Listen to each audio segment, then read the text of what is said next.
podcast que he denominado Nuestra Música, ¿vale? El día de hoy me van a acompañar a maquillarme para un evento que tengo, escuchando claramente de fondo de quién vamos a hablar. Entonces vamos a empezar a dar nuestro pequeño relato sobre Wolfgang Amadeus Mozart, ¿vale? Este genio de la música, como lo llaman muchos, nace en 1756, precisamente en Salzburgo, y fallece en 1791. Pero claramente me estoy saltando mucho de la historia de él. Así que vamos a entrar un poquito en detalle. Los escritos lo describen como un joven más bien de tez blanca, poco delgado, y económicamente o socioeconómicamente hablando, digamos que su familia no es que tuviese comodidades amplias, no, ¿vale? Él fue, si no estoy mal, el segundo o el cuarto de más o menos 7 hijos que sobrevivieron a una época de crisis tanto a nivel económico como a nivel de salud, ¿vale? Se dice que Mozart era un genio desde muy pequeño, pero indagando un poco más en la historia, se menciona que toda esta genialidad y todo este prodigio de niño que era él directamente, pues como compositor, arreglista, nace también de la influencia de su padre Leopoldo. Leopoldo también era compositor. Teniendo en cuenta eso, iniciamos como tal pues en la historia de su vida y vamos a pasar un poquito como por unas etapas importantes que tuvo tanto como músico, digamos que músico iniciando, y cómo poco a poco fue logrando independencia musical y también de su padre, porque este joven fue directamente influenciado por él, precisamente para ayudarlos a salir de esa crisis económica que presentaban pues en su hogar, ¿vale? Mozart empieza a dar auges de dotado en la música más o menos a partir de los 6 años.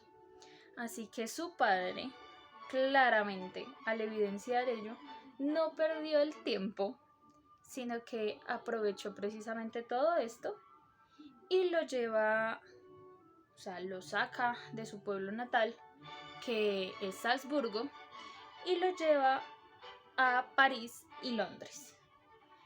Durante todo el trayecto, claramente dando conciertos y demás de sus composiciones y arreglos ya hechos también pues por el propio Leopoldo, ¿vale? Pues por el tema de la juventud de Mozart. Teniendo en cuenta esto, claramente pues al estar en otro sitio, su oído y su fluidez al componer pues es directamente proporcional al sitio en donde está. Entonces todo el ámbito de cómo él conocía las obras, de la manera tan, ¿cómo decirlo?, como tan fuerte y tan profunda que tenía a la hora de componer, se vio influenciada precisamente por el sitio en donde estaban. Estando en París y estando en Londres, las composiciones empezaron a ser un poco más fluidas, un poco más sofisticadas, aunque las composiciones de Mozart tienen un sinfín propio, que es la finalidad de que se podía o se puede ser escuchadas precisamente para personas que son de buen oído, como, o sea, conocedores de la música, como personas que no lo son tanto. Precisamente creo que de fondo alcanzan a escuchar unas de las obras de él, precisamente las puse para que denoten la variedad de tonalidades, de emociones que él muestra en sus obras. Teniendo en cuenta todo esto de la tierna edad de Mozart y precisamente de los viajes que hizo con su padre Leopoldo, después de ello, Leopoldo decide viajar de nuevo, pero esta vez no a Salzburgo, donde nace Mozart, sino a Viena. Estando en Viena, ya Mozart de una edad más madura, entra al servicio del arzobispo. Con el servicio del arzobispo, influenciado también por su papá, empieza a hacer composiciones de obras, empieza a servir directamente al arzobispo, ¿vale? Empieza a componer distintas óperas, distinta música de cámara, incluso llega a componer también obras para piano, pero todo directamente, cabe resaltar, y siempre lo voy a decir, influenciado principalmente por su papá, porque pues obviamente como encontró en él como un apoyo económico, lo iba a seguir, digámoslo, entre comillas, explotando, por decirlo así, a pesar de su juventud. Y además que pues estar al servicio del arzobispo le daba a Mozart pues también como posición social para que la gente lo conociera y pues, obviamente lo viera. ¿Vale? Teniendo en cuenta todo esto, después de un tiempo Mozart se casa, pero entran los rumores de que su esposa lo lleva directamente a la crisis. Se dice que la esposa de Mozart, al ser tan mimada, ya pues teniendo Mozart esta cantidad de público a su alrededor y pues un poco más de reconocimiento que desde el principio, se dice que la propia esposa de Mozart lo llevó a que lo tildaran de romántico y de clásico. Clásico en el sentido de precisamente ser un poco más sobrio a la hora de componer. Luego de unos años al servicio del arzobispo, Mozart precisamente decide que Viena no es lo suficientemente grande, no tiene los suficientes espacios para darse a conocer. Así que viaja a Múnich, con permiso claramente pues del arzobispo y pues un poco limitado por su padre Leopoldo. Estando en Múnich, compone sus primeras óperas y entre esas compone las óperas de Las bodas de Fígaro y compone Don Giovanni. Junto, pues digamos que la composición de Don Giovanni entra directamente pues a prevalecer junto con la muerte de su padre Leopoldo. Al fallecer, Mozart tiene como un principio de liberación, pues claramente ya su padre no iba a estar encima de él revisando pues sus composiciones y presionándolo a que hiciera cada vez más para presentarlo. Luego de todo esto, él, estando precisamente en Múnich, adquiere un nuevo estilo, un estilo más libre, un estilo incluso un poco más sobrio, más refinado y más cauto al escoger los sonidos. Ya no son tan extravagantes, ya no son tan fuertes, ya no son como tan, bueno, no diría alegres, sino como tan estrepitosos a la hora de escucharse, sino pues son un poco más delicados, más llevados de pronto al romanticismo, más llevados de pronto a la clase de élite de ese momento. Teniendo en cuenta pues precisamente el sitio en el que estaba, Mozart lo que hace es empezar a componer distintas óperas. Aparte de las que ya había iniciado, él continúa con este tema y compone algo, y bueno, una ópera llamada La flauta mágica. La flauta mágica es una composición crucial en la vida de él, porque Mozart lo que hizo fue mezclar como tal la ópera seria con el tema cómico y lo quiso llevar a un teatro llamado el Teatro Emanuel. Uno creería que la ópera fue todo un éxito, porque pues nunca antes se había visto una combinación así. Pero resulta ser que no fue de esa manera. Mozart era parte de los masones. Los masones son precisamente un grupo, en su mayoría, o si no estoy mal, la totalidad, masculino, que tienen unas tradiciones y tienen unos rituales secretos. En ese momento, el líder de los masones, cuando vio la puesta en escena de la flauta mágica, lo consideró traición. Este líder apoyaba e impulsaba tanto económica como visualmente la carrera completa de Mozart.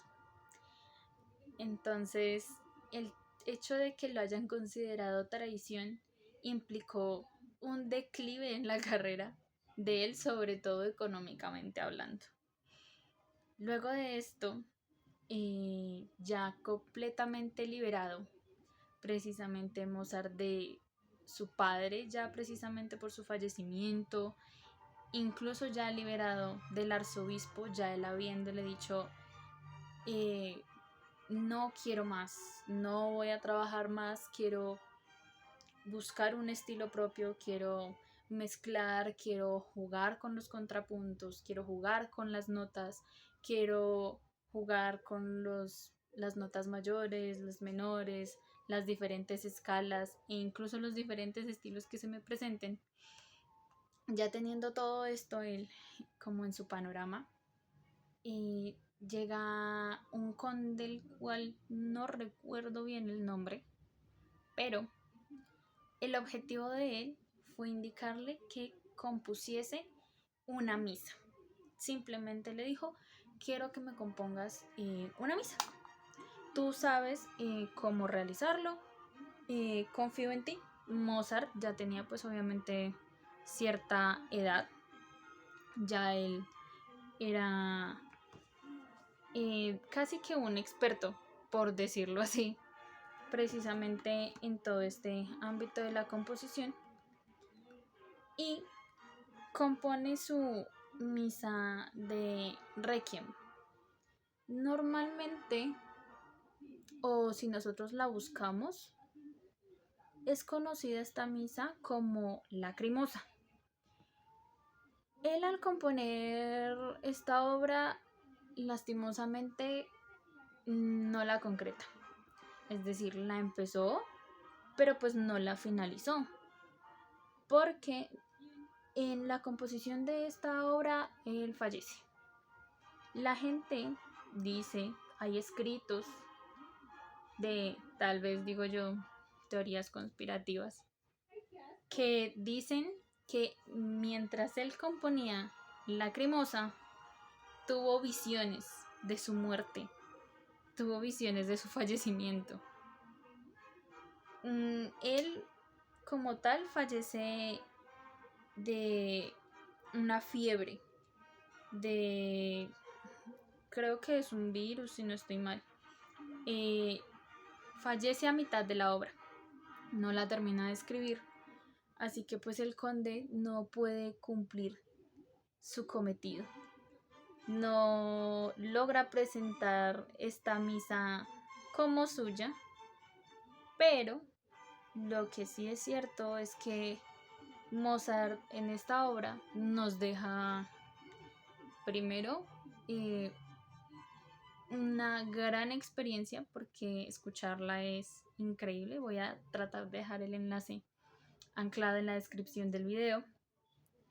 Y además de ello, nos deja una historia detrás, tanto de superación artística como de superación familiar, porque todo el trayecto y todo lo que tuvo que pasar él precisamente para poder llegar a tener un estilo propio, para lograr tener esa independencia musical para que la gente lo reconozca incluso hoy en día.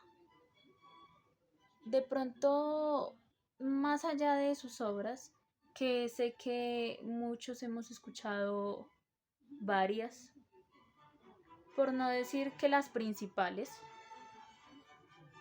todo eso para llegar hasta ahí él tuvo que viajar, tuvo que ser casi que nosotros diríamos hoy en día abusado laboralmente por su padre y encima en su adultez que llegue alguien como este conde con las ínfulas de querer utilizar sus composiciones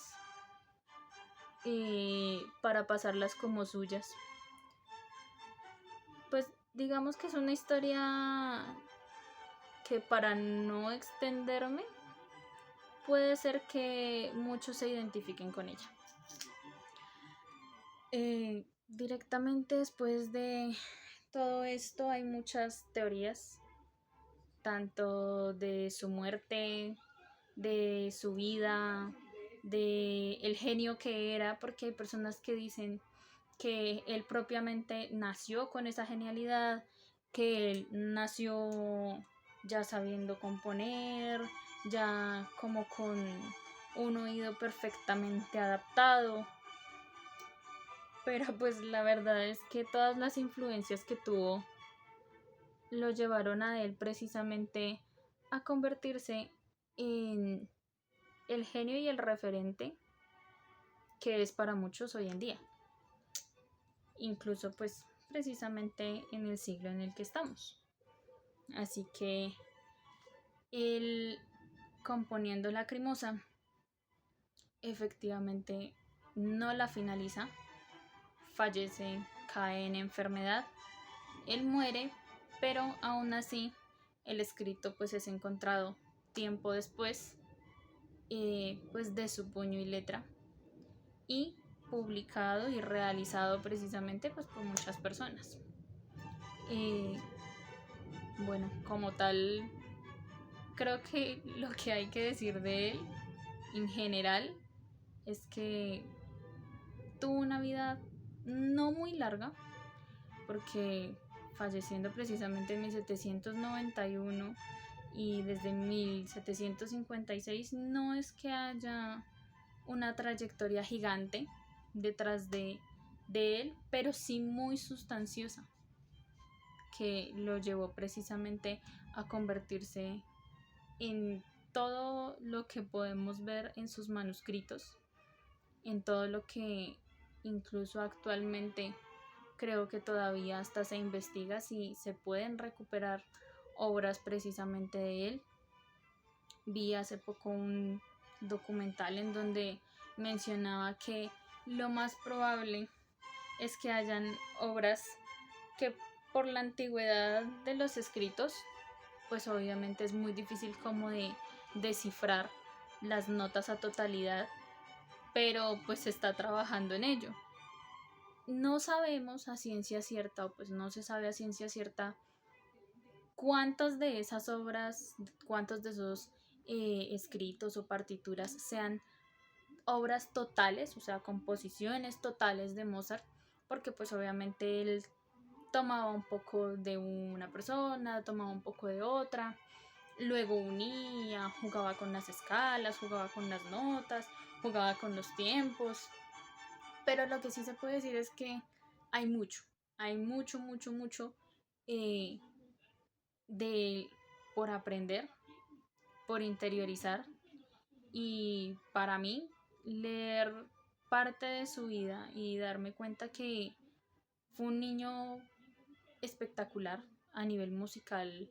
Hay que hablar de que pues claramente sus dotes eran únicos, pero también darse uno cuenta de que tuvo que pasar por situaciones económicas difíciles, viajes duros, ser prácticamente el centro de atención de tantas personas a tan corta edad como lo son 6 años, es algo que uno dice actualmente para un niño puede ser abrumador, pero para él tal vez simplemente era un juego o el comienzo de algo que él nunca creyó que iba a terminar en algo así.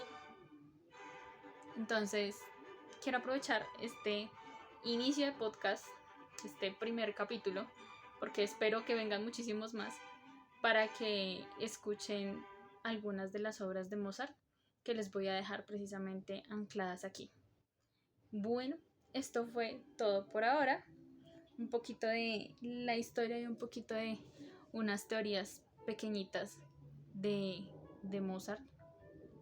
Espero de verdad que les guste. Por favor, denle me gusta, compártanlo, suscríbanse y los veo después.